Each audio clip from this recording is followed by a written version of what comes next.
El programa de las provincias también existen, va a ser un recuento de las, digamos, de las grabaciones anteriores, para que se vea cómo las cosas no han cambiado.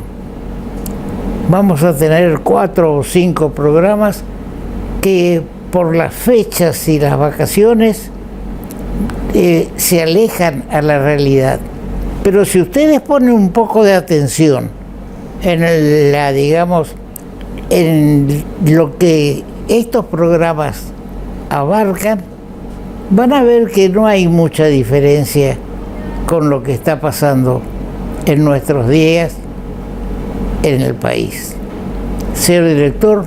Estamos con el diputado nacional, el doctor Rodolfo Martínez Llanos, Partido Justicialista, diputado por Corrientes, quien presentó el día martes un proyecto de ley para intervenir al Poder Ejecutivo de la provincia de Corrientes.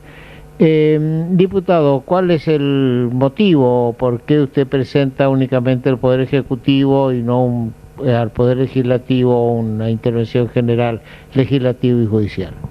Bueno, el proyecto está vinculado a la grave situación institucional que se vive en la provincia de Corrientes, un estado de manifiesta ingobernabilidad por la incapacidad y la impotencia del gobierno radical de Corrientes de normalizar el poder judicial de la provincia, que continúa a la fecha sin tener constituida la cabeza de dicho poder y con una cantidad de jueces que fueron designados en comisión, que no tienen acuerdo y que vencieron todos los plazos constitucionales y sin embargo siguen al frente de los juzgados administrando justicia en una situación de una tamaña gravedad institucional.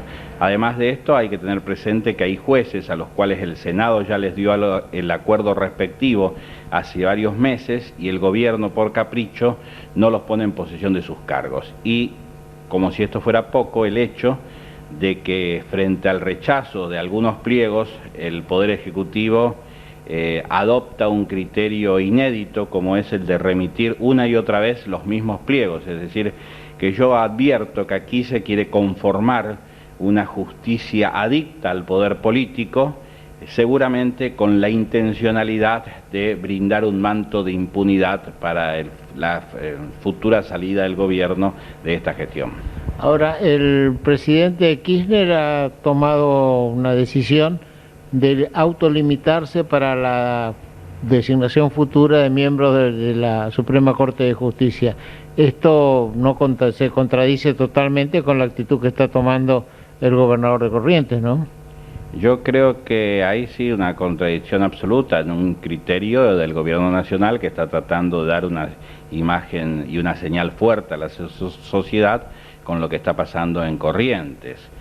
Creo que a este respecto pareciera que los vientos nuevos no llegaron a la provincia está, digamos, que sin ninguna clase de controles, además, porque a pesar de que hace 1 año y medio que asumió este gobernador, sigue sin Tribunal de Cuentas, sigue sin tesorero y sin contador general, y esto es absolutamente grave porque evidentemente significa un manejo que verdaderamente no garantiza la transparencia y la claridad de que debieran tener las cuentas de un gobierno provincial. ¿Cuál es el trámite que sigue el proyecto? ¿Tuvo entrada? ¿Se quiere a comisión? ¿Cómo queda ese...?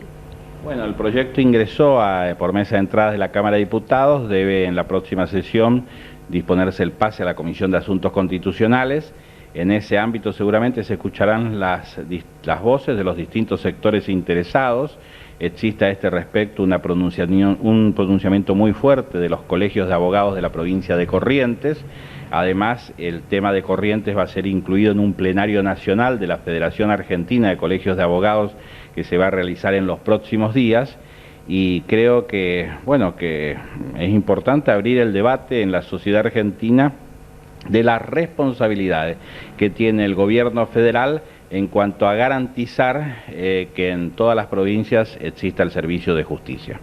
La Constitución Nacional nos habla de garantizar la autonomía provincial, pero las provincias deben garantizar la administración de justicia, así que usted entiende que el motivo fundamental es el problema de la justicia en Corrientes. Bueno, el problema es que el gobierno, el Poder Ejecutivo de la provincia no ha sido capaz, no ha dado señales claras, no ha tenido actitudes correctas en la organización de un poder del Estado que funciona correctamente, es decir, que en este aspecto no es que haya problemas en la justicia correntina, el problema está dado en el hecho de que el Poder Ejecutivo no ha puesto todo el empeño y la decisión como para constituir este poder. Hay en este momento una veintena de personas que están a cargo de los juzgados y del Superior Tribunal, que no tienen ningún sustento ni legitimidad para hacerlo. Estos jueces en comisión verdaderamente deben considerarse empleados del gobierno porque están sujetos, están a tiro de decreto, y verdaderamente esto significa una absoluta falta de seguridad jurídica en la provincia de Corrientes. ¿Ha conversado con su bloque sobre este tema o directamente es una actitud personal suya? Bueno, esta es una posición como legislador de mi provincia. Seguramente llegado el momento el bloque analizará, pero para esto es bueno que antes forme su propia opinión en la comisión. Acá en este sentido hay un trabajo por delante que hacer, escuchando todas las campanas, para que después de eso, con todos los elementos sobre la mesa, pueda tomarse una decisión adecuada. Bien, muchas gracias, diputado. Lo único que recordemos que el actual gobernador Colombi en su momento pidió una prórroga de la intervención federal y después fue candidato a gobernador, es decir, una contradicción evidente, pero bien, esperemos que las cosas se normalicen en la provincia lo antes posible. Y fíjense ustedes que además de todo esto que estoy señalando, hubieron dos hechos demostrativos de aprietes que se hacen aquí en la provincia. Una campaña que se hizo contra el presidente del Superior Tribunal, que apareció en los medios nacionales debatiendo con una persona que había entrado a su casa para hacer filmaciones ocultas. Apareció en la imagen de la televisión nacional el presidente del calzoncillo, y presumiblemente fue el propio gobierno el que difundió estas imágenes, hizo esta campaña con el fin de provocar la licencia que finalmente se produce. Y hace unos meses el tema de las escuchas telefónicas que se vieron acá en Corrientes, que también el efectivo interés que tenía esto era presionar sobre el dictado de sentencias en el ámbito del Superior Tribunal de Justicia. Es decir, que creo que en este sentido hay un grado de desquicio institucional al cual el gobierno federal debe ponerle un punto. Esperemos que sea así y que volvamos a tener en Corrientes una justicia eficaz y realmente independiente. Muchas gracias, diputado. Gracias a usted. Manejar tus cuentas desde la app del banco ahora es más fácil, porque nos renovamos para vos. Más simple, rápida e intuitiva.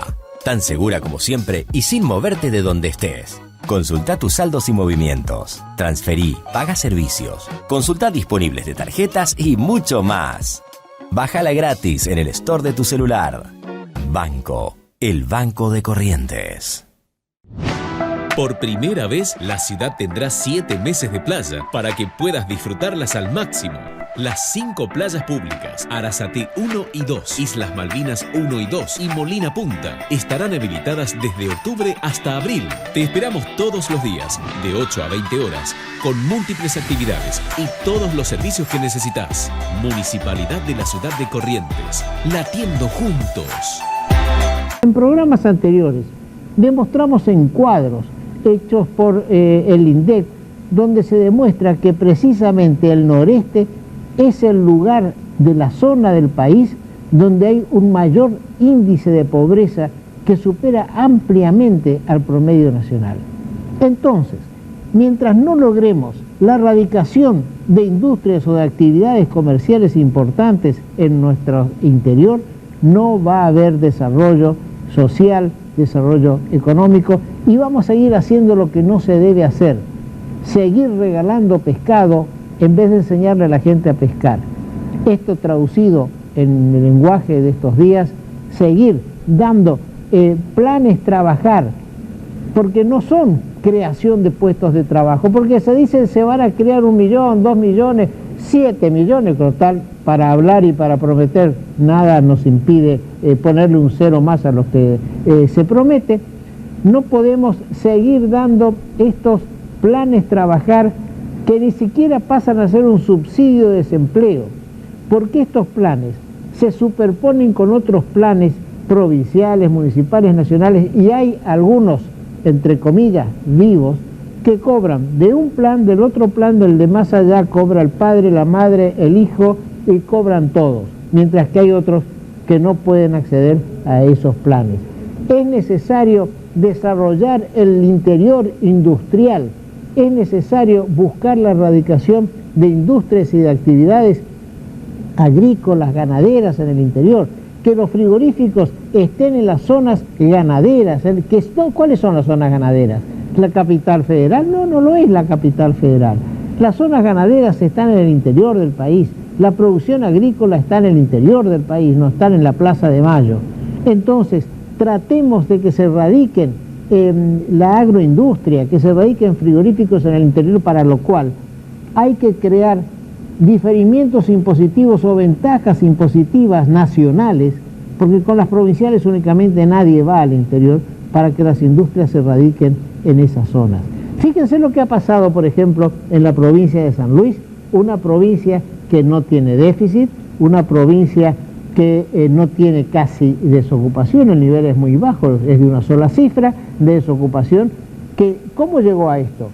Por una ley 22021 de la época de Martínez de Oz, que hablaba de una reparación histórica para Catamarca, La Rioja, San Luis y San Juan. Ahora, ¿y el resto del país no merece una reparación histórica?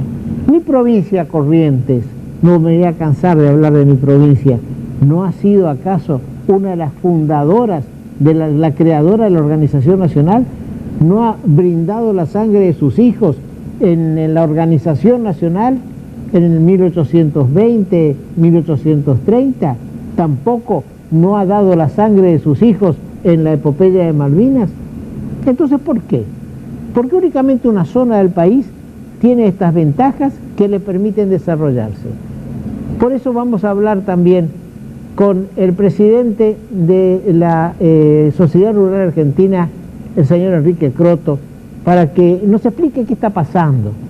Porque todos queremos que el campo se desarrolle, pero resulta que tras una evaluación que para algunos permitió un gran beneficio para la gente de campo, para los que trabajan en el campo, para las empresas agropecuarias, resulta que no es así por las retenciones que se están aplicando en el gobierno, porque lo más fácil es tratar de recaudar más, pero ¿por qué no tratamos de crear fuentes de trabajo, que es lo que la gente está necesitando? Hay un dicho bíblico: ganarás el pan con el sudor de tu frente. Y acá vemos, hablando del pan, que ya el pan vuelve a aumentar y la harina un 10%. La industria molinera señaló que la materia prima se incrementará por las retenciones. ¿Cómo es esto? ¿Acaso las retenciones no son para beneficio del país y resulta que la industria molinera señala que la materia prima se incrementará por las retenciones? Dentro de todo esto tenemos también que señalar, en el diario La Nación del martes pasado dice que el 49% está bajo la línea de pobreza, el 49% de los habitantes de la capital federal y el conurbano bonaerense. En 6 meses la indigencia se duplicó y afecta a 3 millones en esta zona. Pero si el estudio se hiciera con carácter nacional y se fuera al interior también, porque la pobreza en el interior no interesa a nadie, solamente interesa la pobreza en la capital federal y el Gran Buenos Aires. Y vamos a decir por qué. Porque con nuestro sistema electoral interesa más atender a los problemas de la capital federal y el Gran Buenos Aires que a los problemas de Jujuy, a los problemas de Salta, a los problemas del sur o a los problemas del nordeste, porque son pocos los habitantes. En La Matanza o en algún otro partido de bonaerense hay más gente que vota que en muchas de esas provincias. Pero ¿de dónde son originarios esos habitantes? El 80% vino emigrando de sus provincias natales, dejando a sus seres queridos, con el dolor que significa dejar su lugar de residencia donde nacieron, vienen en busca de un hipotético bienestar que muchas veces lo consiguen a través de los piquetes. Y yendo a los piquetes, tenemos que decir, el gobierno necesita que haya piquetes para resolver, dar planes, trabajar. Nadie prevé que son necesarios planes, trabajar. Recién se reacciona sobre el hecho consumado. Entonces, ¿qué ocurre? La gente dice, no, miren, ¿qué hacemos esta tarde? Y vamos a hacer un piquete y así vamos a conseguir algo. Vamos a hacer una protesta, llamemos a los canales de televisión porque no hay agua en tal lugar, no hay cloaca en tal otro lugar, la luz se corta y entonces estamos con grandes problemas de este tipo. Pero como los gobiernos hacen oídos sordos, son autistas, es decir, se concentran en sí mismos, entonces hay que hacer una medida de fuerza para que con esa medida de fuerza entonces podamos o esa gente pueda conseguir lo que está necesitando. Por supuesto, condeno y condenaré toda acción de violencia, venga de donde venga, la haga quien la haga, porque es necesario que los gobiernos aprendan a prevenir, a ocuparse, no preocuparse. Todos se preocupan, pero nadie se ocupa. Vemos, por ejemplo, que Salta bajó el 33% el gasto público en el primer trimestre del año. Un esfuerzo sin duda que debemos destacar del gobierno salteño, del gobernador de Salta, Juan Carlos Romero. Después vemos otras informaciones. En Santa Fe culparon a la nación por la caída del 12,53% en la recaudación de marzo. Sin embargo, siempre se dice, las provincias son las culpables, las provincias gastan mucho, un legislador gana tanto o cuanto. Por supuesto que no vamos a estar justificando los excesos que se producen en las provincias, pero tampoco vamos a silenciar los excesos que se producen en la nación, los excesos que se producen en el Congreso Nacional, ni los excesos que se producen desde el Poder Ejecutivo Nacional, con sueldos que muchas veces no trascienden a la opinión pública. ¿Por qué? Porque se trata de tapar, de opacar, porque reitero, los votos están acá. Con el sistema electoral que tenemos, el voto directo, entonces ahí ya estamos con el sistema totalmente distorsionado. Por último, ya estamos con Aguas Argentinas, no pagará su deuda financiera de $700 millones. Telecom se declara también en cesación de pago. Ahora resulta que Río Negro quiere emitir un bono petrolero para salarios. Dijimos cuando aparecieron los bonos en Corrientes y en otros lugares del país, la depreciación de esos bonos va a ser tremenda. En Corrientes, mi provincia, la gente cobra con un SECACOR, un bono que se evalúa, se cambia en la esquina de donde cobran al 45%. Es decir, que el que cobra 100 pesos en SECACOR, en bono, recibe 45 pesos, mientras que hay son usureros que están haciéndose la América, por decir así, con estas necesidades, las necesidades de la gente. Bien, ya vamos a estar con nuestros invitados y luego seguramente haremos un comentario de cierre. Señor director, un corte. Manejar tus cuentas desde la app del banco ahora es más fácil, porque nos renovamos para vos. Más simple, rápida e intuitiva. Tan segura como siempre y sin moverte de donde estés. Consulta tus saldos y movimientos. Transferí, paga servicios. Consulta disponibles de tarjetas y mucho más. Bájala gratis en el store de tu celular. Banco, el Banco de Corrientes. Por primera vez, la ciudad tendrá 7 meses de playa para que puedas disfrutarlas al máximo. Las 5 playas públicas, Arasate 1 y 2, Islas Malvinas 1 y 2 y Molina Punta estarán habilitadas desde octubre hasta abril. Te esperamos todos los días, de 8 a 20 horas, con múltiples actividades y todos los servicios que necesitas. Municipalidad de la Ciudad de Corrientes, latiendo juntos. Durante muchos años decir que una cosa salvaba al país, que la producción agropecuaria era la reserva fundamental de nuestro país, de la Argentina. Fuimos en algún momento el país cerealero del mundo, la reserva del mundo en materia de alimentos. Hoy vemos cómo está lamentablemente nuestro país en materia de alimentos. Cuando creíamos que todo este proceso de fomento de la exportación iba a ser una realidad, sufrimos o vemos que esto no es así. Por eso invitamos hoy al presidente de la Sociedad Rural Argentina, el señor Enrique Croto, para que nos diga cómo ven ellos desde la visión que tienen en estos momentos de la situación del campo. Y como las provincias son principalmente las que tienen esas grandes reservas agrícolas, ganaderas, es de especial interés para nuestro programa escucharlo al señor Enrique Croto. Bienvenido, señor Croto, una vez más a nuestro programa. Gracias, Horacio. Sí, realmente nos prometieron un pacto con la producción, no cumplieron. Nos dieron la palabra que no iba a haber retenciones, no cumplieron. Y bueno, me parece que hemos tomado el camino exactamente lo contrario a lo que creo, y muchos creen, que la Argentina debería tomar. Yo creo que un país que es eficientísimo, quizás el más eficiente del mundo produciendo alimentos, que hemos podido exportar aún con los subsidios que los países ricos otorgan a sus productores, sí, y nosotros somos competitivos a pesar de eso. Me parece que el poner las retenciones a las exportaciones es, primero es casi diría una demostración de poca imaginación. Segundo, es volver a una política tributaria recesiva, una política tributaria que no existe en otro país del mundo. Yo creo que a veces los argentinos tenemos que pensar, ¿por qué siempre hacemos las cosas al revés de los que le va bien? No hay un solo país del mundo. Creo que Noruega pone una retención a sus exportaciones petroleras, pero después no hay otro país que le ponga retención a nada.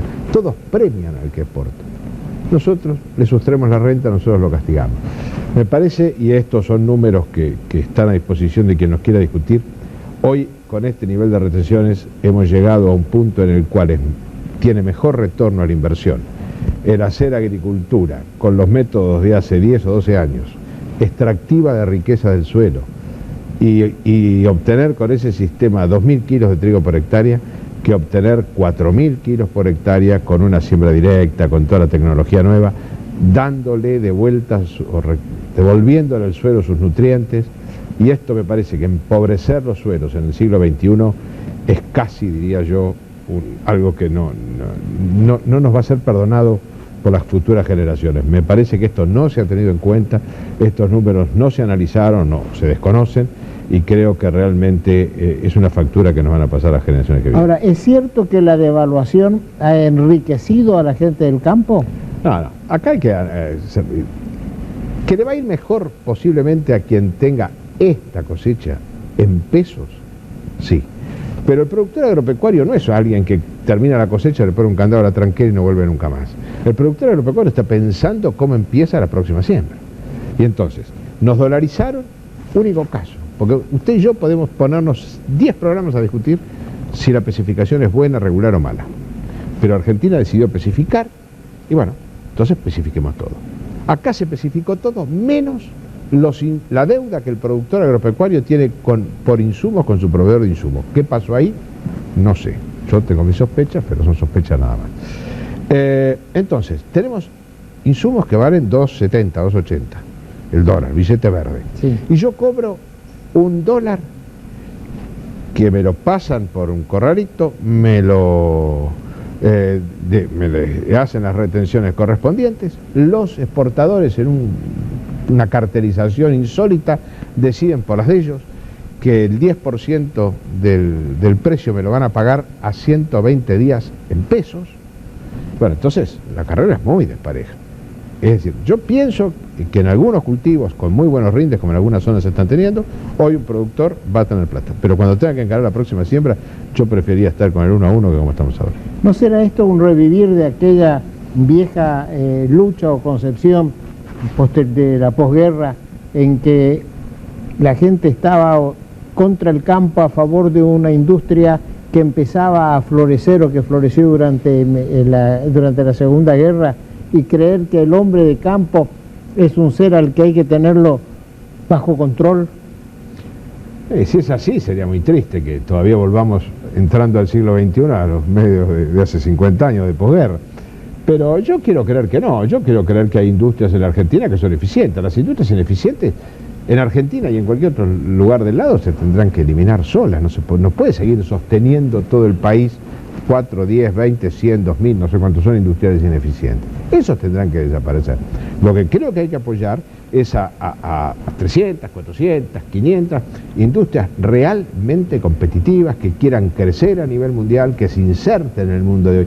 El mundo globalizado, ya no hay lugar para quintas, no hay lugar para vivir con lo nuestro. Yo cuando escucho a algunos legisladores, que además es gracioso porque ellos mismos se llaman progresistas, pero son la negación del progreso, si no ven más que lo que tiene delante de su nariz. Y con esto estoy hablando de señores políticos, ¿no? Escuchar lo que dicen, pero se quedaron hace 30 años. Entonces eso me alarma como argentino, me alarma como quien tiene hijos, como quien tiene nietos en Argentina, y pensar que estas teorías, cuando el mundo todo va para allá, nosotros decimos, vamos para allá y somos vivos los argentinos, por Dios. Yo creo sinceramente que a la Argentina va a cambiar cuando, y ya empezamos, los argentinos a sacarse de encima toda una generación de políticos que hoy está siendo muy cuestionada, y me parece que en el 2013 se avanza muy poco. Ahora, se dice también de que desde el campo hay un beneficio con la devaluación porque aumentó el precio en relación con las exportaciones, que antes ahora se puede competir mejor. Pero hay muchos insumos que se pagan en dólares y se tienen que importar al dólar libre, ¿no? Sí, exactamente. Bueno, eso es lo que digo. Por eso, supuestamente una devaluación era para volvernos más competitivos. Pero devaluamos como los indios, y que me perdonen los indios. Nadie midió cómo se devaluaba, nadie estudió en serio cuál era la repercusión de una evaluación de este tipo. Entonces, ahora me dicen suben los precios internos, pero ¿alguien seriamente puede pensar que se puede devaluar alegremente el 100% o más y que los precios internos no se va a trasladar? Pero es un marciano el que piensa eso. Ahora, las retenciones, ¿cómo están jugando en este tema? Y bueno, es muy sencillo. Usted tenía un precio menos las retenciones. ¿Por qué? Porque marché preso, porque yo necesito plata de su ganancia. Es decir, le estoy dando. Fíjese una cosa, si las retenciones las pusiera el Congreso, uno puede discutir, pero bueno, la eligieron o las decidieron poner 300, 400, no sé cuántos son, 300 y pico legisladores entre diputados y senadores, y bueno, los eligió el pueblo, supuestamente. Pero acá le estamos dando el poder a un funcionario o a dos que decidan su rentabilidad o la mía, porque si usted mañana hace arroz y tiene el 5% de retenciones, el señor dice, no, pero pobre Guniski, tiene problemas de rentabilidad, dejémosle el 5%. Croto hace maíz, pongámosle el 20% porque a Croto le va bien. Pero eso en ningún lugar del mundo sucede.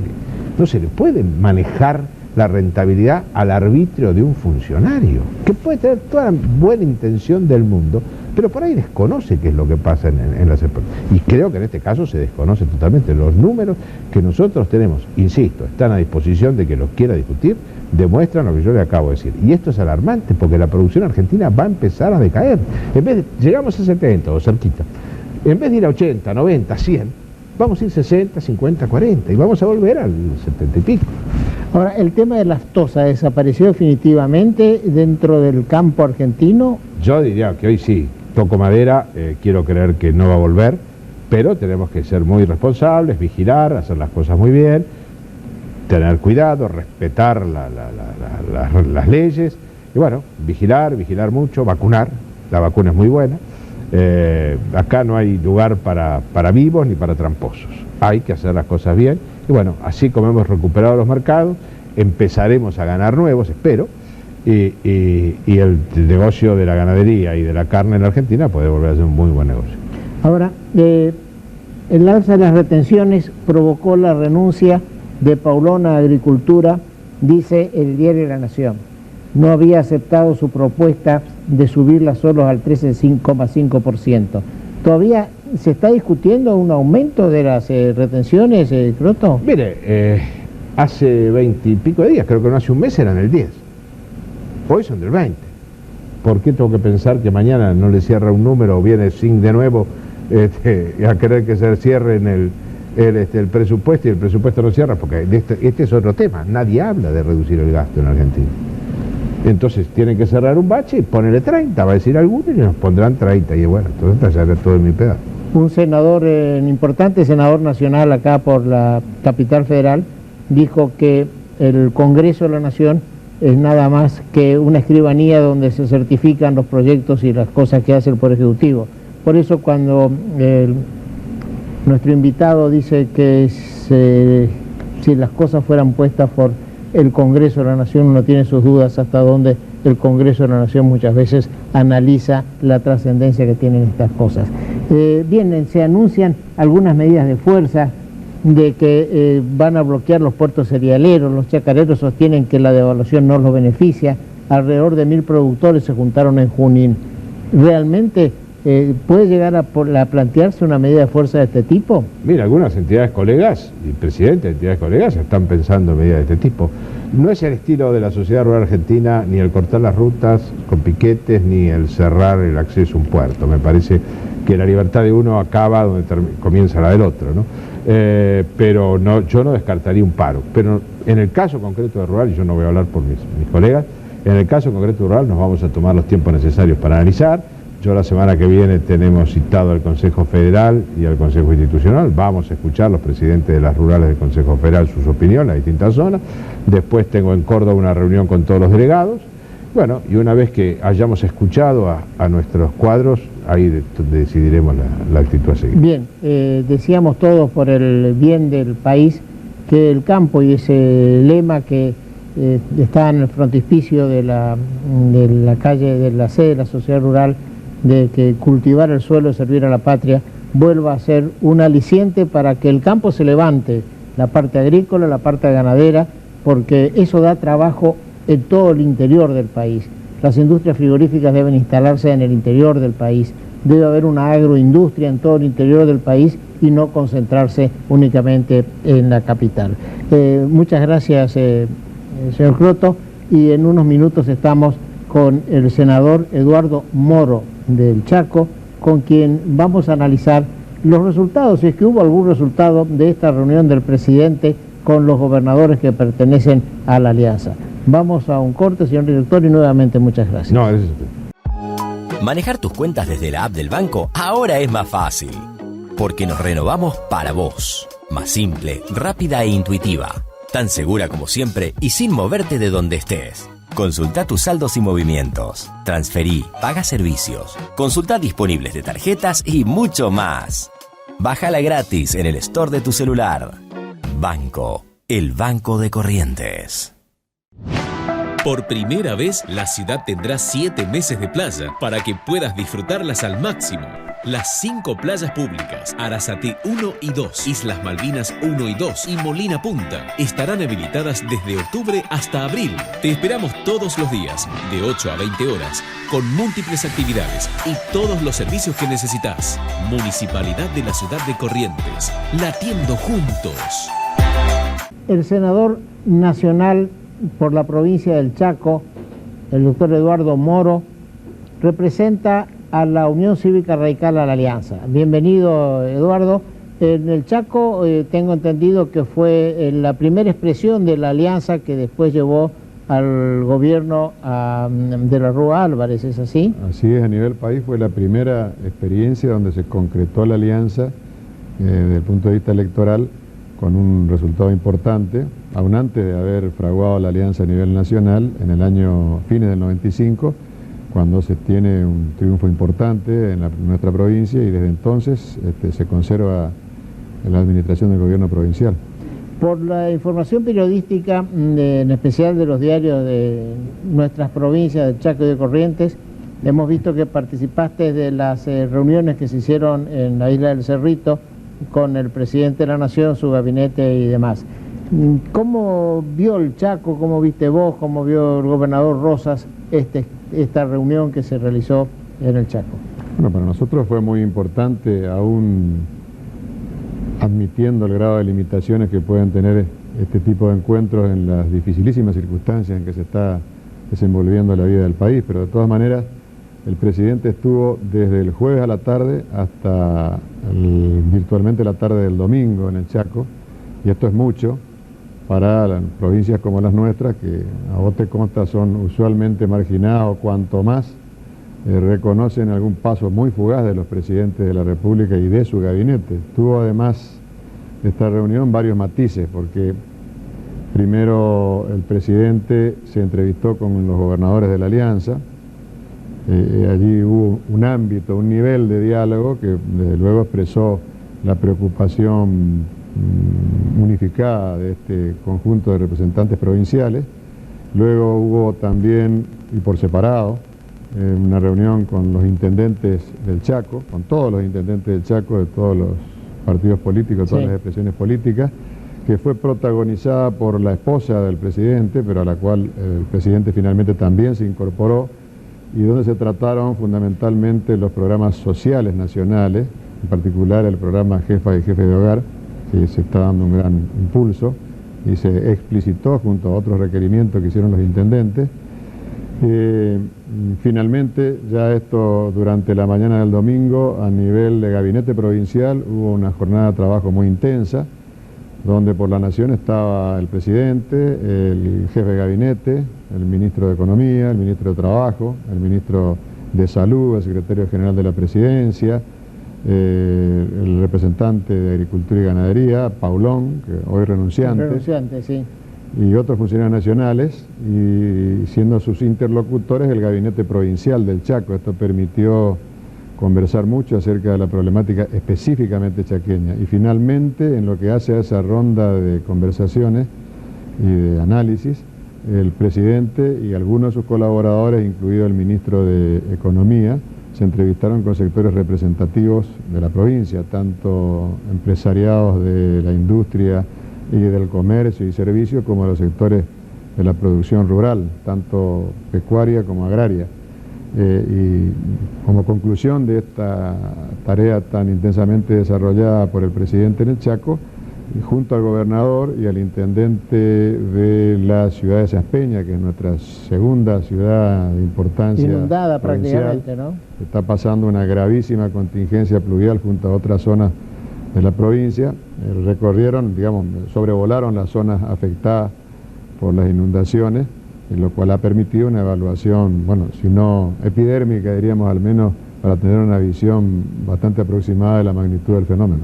Ahora, estuvieron gobernadores de otras provincias que están en manos en este momento o administradas por la Alianza o la UCR. Todos, salvo Catamarca, que no pudo ir por encontrarse enfermo Castillo y asistió su vicegobernador.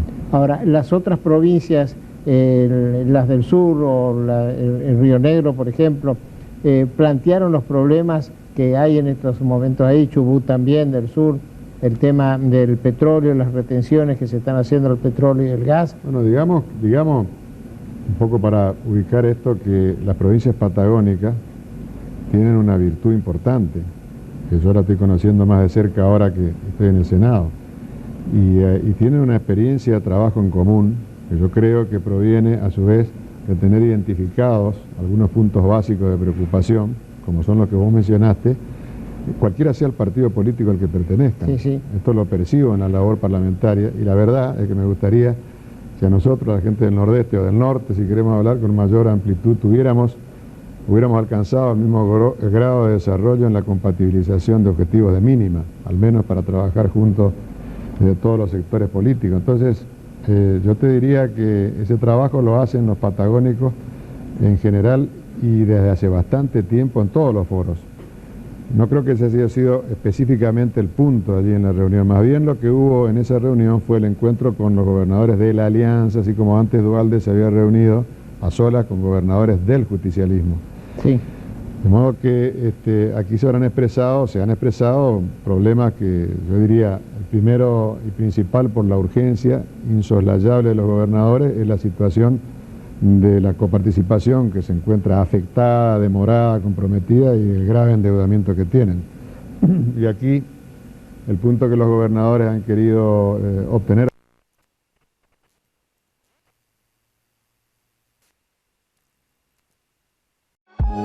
Manejar tus cuentas desde la app del banco ahora es más fácil. Porque nos renovamos para vos. Más simple, rápida e intuitiva. Tan segura como siempre y sin moverte de donde estés. Consulta tus saldos y movimientos. Transferí, paga servicios. Consulta disponibles de tarjetas y mucho más. Bájala gratis en el store de tu celular. Banco, el banco de Corrientes. Por primera vez, la ciudad tendrá 7 meses de playa para que puedas disfrutarlas al máximo. Las 5 playas públicas, Arasate 1 y 2, Islas Malvinas 1 y 2 y Molina Punta estarán habilitadas desde octubre hasta abril. Te esperamos todos los días, de 8 a 20 horas, con múltiples actividades y todos los servicios que necesitas. Municipalidad de la Ciudad de Corrientes, latiendo juntos. Estamos con el doctor Mario Villegas, que es el actual decano de la Facultad de Derecho y Ciencias Sociales. Doctor Villegas, usted no es correntino. ¿Cómo aparece acá en Corrientes y es premiado por el cuerpo de profesores de la Facultad de Derecho con el cargo de decano? ¿De dónde viene usted? Bueno, yo me vine a estudiar desde Salta, acá a Corrientes, y la decisión de venirme a Corrientes fue una decisión inicialmente de afecto, porque el grupo de amigos más cercanos de mi colegio secundario venían a estudiar una carrera que era veterinaria, y uno de los pocos lugares del país que se dictaba era en la ciudad de Corrientes. Entonces me vine con ese grupo más cercano de cariño, y también por afecto me he seguido quedando aquí acá en la provincia de Corrientes. La carrera acá en Corrientes. Por eso me vine con ellos, inicié la carrera acá de abogacía y bueno, estudié y me fui quedando, primero ejerciendo un poco la actividad profesional aquí en la ciudad, y después en la facultad enseñando, dando clases, y tuve la posibilidad de crecer y bueno, y ahí ¿Qué cátedra lleva? En este momento tengo dos, una que soy profesor titular, que es Metodología de la Ciencia Jurídica, y en la que soy profesor adjunto, que es Derecho Financiero y Tributario. Esas son mis asignaturas en la facultad. En el origen inicial solo fue Derecho Financiero y Tributario, y después fue Metodología de la Ciencia Jurídica. Con Derecho Financiero y Tributario hoy día tiene para divertirse. Tenemos bastante, por suerte. Siempre ha sido una rama del derecho muy atractiva para divertirse y estar actualizado permanentemente. Efectivamente. Bien, ¿cómo está, porque hacíamos referencia antes de salir al aire, que la Facultad de Derecho en realidad comienza en el 55. ¿Cómo está ordenada hoy día después de tanto tiempo? ¿Los profesores siguen siendo, entran al cargo por concurso? ¿Cómo está ordenada? Bueno, en la evolución de estos más de 62 años ya que va en camino nuestra 67 años porque va en camino nuestra facultad, ha tenido diferentes momentos en el desarrollo de su planta docente. Afortunadamente en este momento tenemos cerca de 450 docentes, de los cuales tenemos la satisfacción de decir que estamos con una planta docente arriba del 90% concursada. Así que ha pasado por un proceso de selección donde ha marcado la idoneidad de su planta docente, y esto ha sido reconocido por el organismo técnico que hay en el país, que es la CONEAU, que es un organismo de acreditación de carreras universitarias y de instituciones universitarias, y que ha reconocido la calidad de nuestra planta docente y ha acreditado nuestra carrera de abogacía, no solo en la sede central, sino en 8 extensiones áulicas que tenemos alrededor de toda la región, en Corrientes, en el Chaco, en Misiones y en Formosa, y es la única facultad de Derecho pública o privada del país que ha acreditado en todas sus sedes. Y esto para nosotros ha sido un gran mérito, esencialmente de la planta docente y de la calidad académica que ha desplegado en estos 67 años nuestra institución. Siempre digo, nuestra facultad es una facultad que se ha construido sobre la base de la grandeza, no solo porque enseñamos una disciplina que tiene mucho que ver con la construcción de este país. Pensemos que nuestra profesión, la profesión de los abogados y de las abogadas, ha sido la que ha ideado y ha construido la República Argentina. Ha sido la organizadora del país en el siglo XIX, ha tenido un rol importante en el siglo XX, y hoy, con la recuperación de la democracia, hace ya casi 40 años, ha sido protagonista central de ese espíritu de salir hacia un país, hacia el orden constitucional, hacia la defensa del Estado de Derecho, y hasta el día de hoy, con matices, sigue siendo una profesión que intenta poner en vigencia estos valores. Entonces, esa facultad que como en todo el país ha crecido en el marco de ese objetivo de hacer un aporte a la sociedad, de hacer un aporte al país, independientemente obviamente que uno de los poderes del Estado es exclusivo de nuestra profesión, se ha construido en esa idea, y por eso entiendo yo que es la facultad más convocante de esta Universidad Nacional del Nordeste. Sigue siendo, después de tantísimos años, la más convocante. Hoy el 25% de los estudiantes de la UNE son estudiantes de la Facultad de Derecho. 12.500 estudiantes tenemos nosotros. 12.500 estudiantes, de los cuales, representan el 25% de los estudiantes de la UNE. Y si uno mira la cantidad de graduados y graduadas que tiene la Universidad Nacional del Nordeste, ¿sí?, un tercio, es decir, el 33%, 34% casi de los graduados de la Universidad Nacional del Nordeste son de la carrera de abogacía de la UNE. Con lo cual tenemos el gran gusto de ser la facultad que encabeza en la UNE estos rankings, con un dato que no es menor, y mi orgullo como miembro de esta casa. Fuera de lo que son las facultades de la Universidad de Buenos Aires y de la Universidad de Córdoba, somos en el resto del país la tercera facultad más importante en convocatoria de la República. Así que eso es un gran mérito que ha tenido esta facultad de tantísimos años, donde en sus orígenes vos fuiste un protagonista clave también en la docencia, en la responsabilidad institucional, ¿no?, de construir el prestigio que ha logrado tener hoy esta facultad, y que tratamos de mantener con mucho esfuerzo desde nuestra tarea, ¿no?, de gestión universitaria. Cuando hablas de 12.500 alumnos, y yo tengo el número de matrícula 173, entonces me preocupa, ¿no? Pero no soy competencia para los egresados actuales. Hoy estamos con 106.000 en número de libreta. 106.000. 106.000. Ese es el número de libreta que hoy tenemos. Me alegra mucho como cofundador con otros abogados de Corrientes en el año 55, después de septiembre, de la Facultad de Derecho, de que que esté así, que funcione en esta forma y que convoque. Y que los jóvenes, cuando se van a una facultad, es porque la facultad anda bien. Nadie quiere ir a una facultad que no anda bien, o que el título es de no, vos sos egresado de tal o cual facultad. Hoy en día eso no va. Bien, últimamente, doctor, lamentablemente el país está sufriendo un ataque a la Corte Suprema de Justicia. ¿Cuál es su opinión al respecto? Bueno, la verdad que nosotros tenemos una gran preocupación, lo expresamos en el Consejo de Decanos de Facultades de Derecho, que compartimos con todas las facultades de derechos públicas del país, pero como en cualquier ámbito, obviamente hay diferentes matices y miradas sobre el tema. Nosotros, con un grupo de decanas y decanos de Derecho, manifestamos nuestra preocupación con los sucesos, sobre todo porque creemos que hay una gravedad institucional en el apoyo a marchas que hubo a principios de este mes de febrero, por parte de miembros del Poder Ejecutivo, incluido el Presidente de la República. Creemos que eso tiene una gravedad institucional que preocupa esencialmente porque afecta al orden constitucional, pone en tela de juicio, independientemente de nosotros.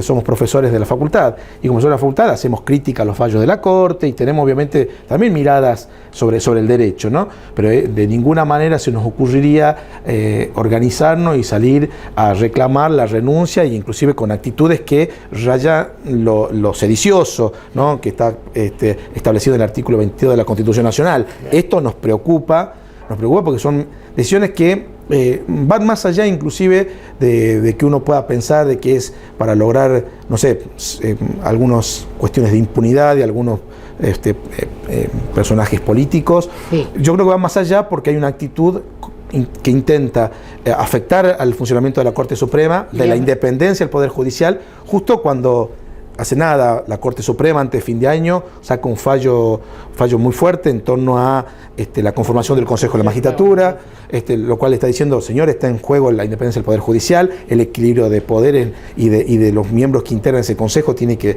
reubicarse para que no sea el poder político el que tome las decisiones, sino que sea un organismo más técnico. Todo esto nos preocupa porque está avanzada, pienso yo y entiendo, independientemente de la conformación de la Corte y de los miembros que hoy la integran y que en el futuro la van a integrar, lleva a perder la independencia del Poder Judicial e inclusive a tratar de subsumirlo como una dependencia del Poder Ejecutivo. Sí, yo creo que también están amedrentando a los miembros de la Suprema Corte y puede empezar a escalar esto con atentados a ellos, a sus familiares. Ya hubo el ministro del Interior de Seguridad, Aníbal Fernández, ya hizo con un dibujante, Nick, digamos, un principio de amedrentamiento. Es decir, que tenemos que estar atentos a aquellos que creemos que la democracia no es que se haga lo que uno quiere, sino lo que la gente resuelve hacer.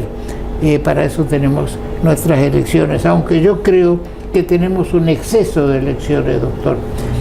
Yo no soy partidario de que ya el año que viene tenemos otra vez elecciones, salimos de una elección y ya entramos en otra. Yo soy partidario, para eso hay que hacer una reforma constitucional, que no es el momento para pensar en eso. Yo no soy de 4 años con reelección de 4 a 8 años.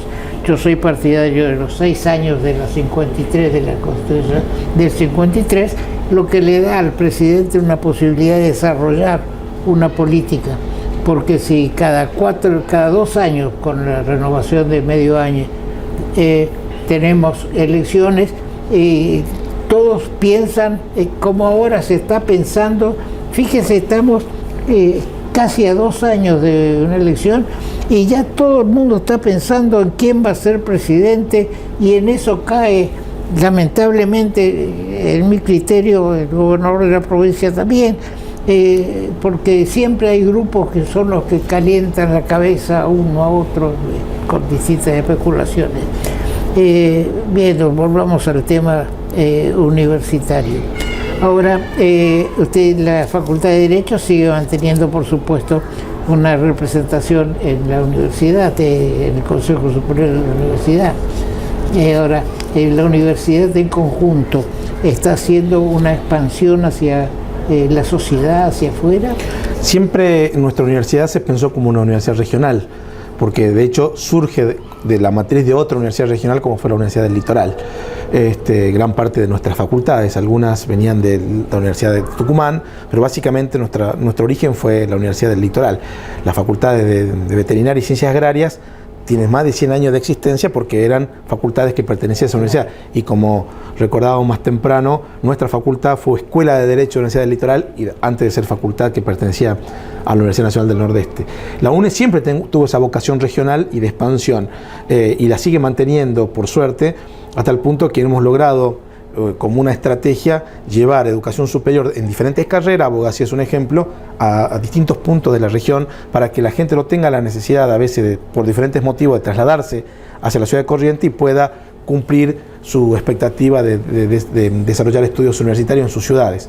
Así que hemos desarrollado una estrategia de expansión por ese lado y también entiendo, nuestra universidad tiene que tener un compromiso mucho más sólido con los problemas cotidianos de nuestra comunidad. Somos una universidad con una presencia grande en la región, somos una universidad con muchísimos graduados y graduadas de hace muchísimos años en esta región, sin embargo no hemos podido todavía establecer grandes aportes académicos y científicos que hayan podido apostar a algo que seguramente es una preocupación de muchos de nosotros, que es el desarrollo que necesita urgentemente nuestra región y nuestro país. Y el desarrollo, entiendo, el desarrollo en el sentido del desarrollo económico, productivo, social, que debe tener nuestra región. Y en esto la universidad tiene que tener un compromiso mucho más sólido para poder aportar ideas para ese crecimiento. Nunca vamos a salir de la pobreza si seguimos cuestionando la riqueza por un lado y por el otro lado no teniendo pautas hacia el desarrollo. No se puede repartir lo que no se tiene. Entonces apostemos al crecimiento de la región y de nuestro país. Entonces en ese objetivo no se tiene que empezar a pensar cómo desarrollamos las mejores estrategias para que los universitarios hagamos un aporte real a lo que la sociedad, en definitiva la sociedad financia. El sistema universitario argentino es un sistema gratuito, o por lo menos no arancelado, y por lo tanto es la sociedad la que nos paga a nosotros los estudios, le paga al profesor, por más que sean salarios más de vocación que de otra cosa, paga a los profesores para que enseñen, paga para que tengamos una infraestructura en nuestras cátedras, para que podamos tener un buen funcionamiento edilicio. Entonces la universidad tiene que apostar a devolverle eso a la sociedad, y creo que ese es el fuerte compromiso que tenemos los universitarios. Tenemos muchos problemas, sí, esencialmente presupuestarios.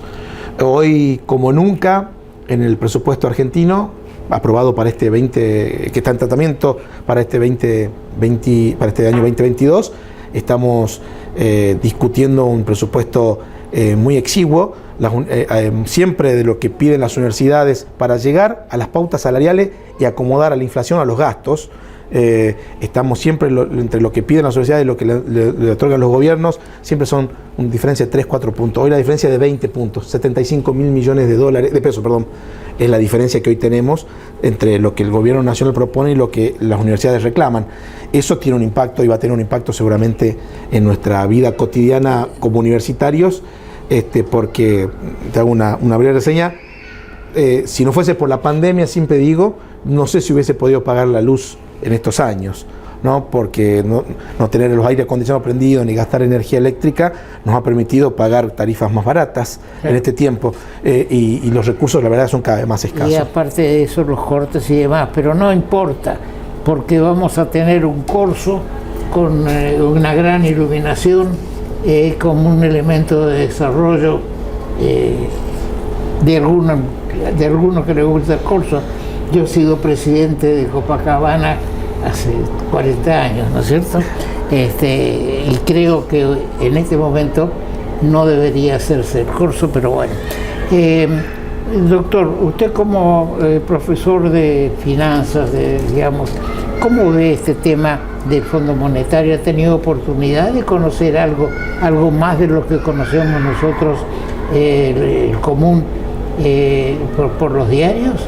Sí, la temática particular de la deuda con el Fondo Monetario Internacional, como cualquier deuda, Argentina ha sido un país, históricamente un país que no ha tenido siempre problemas a la hora de cumplir con sus obligaciones.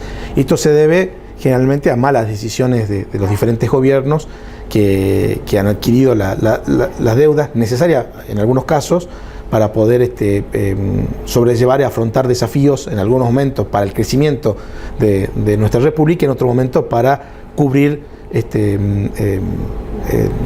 los gastos que tenía el Estado de manera excesiva. Lo que nos preocupa hoy es que Argentina, si no tiene la posibilidad de hacer acuerdos con un organismo que, si bien es un organismo de crédito como el Fondo Monetario Internacional, es un organismo técnico, pero también es un organismo político, es decir, tiene la obligación de tratar de acordar para que los países no entren en crisis, y son los organismos a los cuales se recurre cuando el resto del mundo no quiere o desconfía en prestarle recursos y dinero a nuestro país. Entonces nuestro país tiene que salir a buscar una estrategia de conectarse con el mundo, porque si no entramos en un proceso que muy difícilmente podamos recuperar, que es un proceso que puede complicar la posibilidad de lo que veníamos hablando, de salida y de desarrollo que tenga nuestra república. Sin desarrollo no podemos tener la posibilidad de pensar un país más justo, ¿no? Sí, ahora para solicitar créditos hay que ser un país confiable, ¿no es cierto? Y lamentablemente nosotros tenemos una historia de firmar acuerdos que después no lo cumplimos en el tema, y aquel que presta, o país que presta, o fondo que presta dinero, quiere saber nada más cómo me lo van a devolver.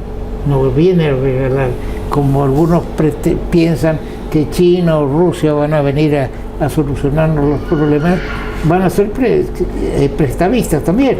De hecho, nosotros tenemos un préstamo hace 15 años que estamos todavía cumpliendo con la República de Venezuela, de país de estado a estado, por ejemplo, en ese caso, donde han sido a tasas realmente exorbitantes para nuestra república. Como también tenemos préstamos con otros organismos de crédito internacional, con prestamistas externos privados. Nuestro problema, creo yo, no debería hacernos centrar, sí, obviamente, en la posibilidad de recuperar, sí, en la posibilidad de cumplir con nuestras obligaciones, pero también pensar qué es lo que tenemos que hacer nosotros como país para poder salir adelante. Hoy hay una discusión que creo que es una discusión tramposa en algún punto.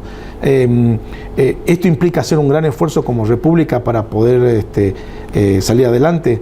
¿Qué sectores se van a ver más perjudicados tomando esta decisión? Bueno, seguramente esos son temas que hay que definir para que sea con el menor costo social, con el menor costo institucional, con el menor costo, sobre todo para los sectores más desprotegidos, pero al mismo tiempo pensando de que la situación como está no puede seguir, porque Argentina tiene niveles de gastos realmente extraordinarios y eso hay que corregirlo. Sí, nadie puede gastar más de lo que recauda. Como pasa en una casa. Como pasa en una casa, si uno resulta que le gusta andar en un auto último modelo y no tiene cómo pagarlo, a la tercer cuota se lo quitan, ¿no es cierto? Entonces ese es un problema. Bien, doctor Villegas, ha sido para nosotros un gusto y una distinción tenerlo con nosotros acá, porque desde afuera vemos cómo camina la facultad y con los datos y números que usted nos ha suministrado, sin ninguna duda quedamos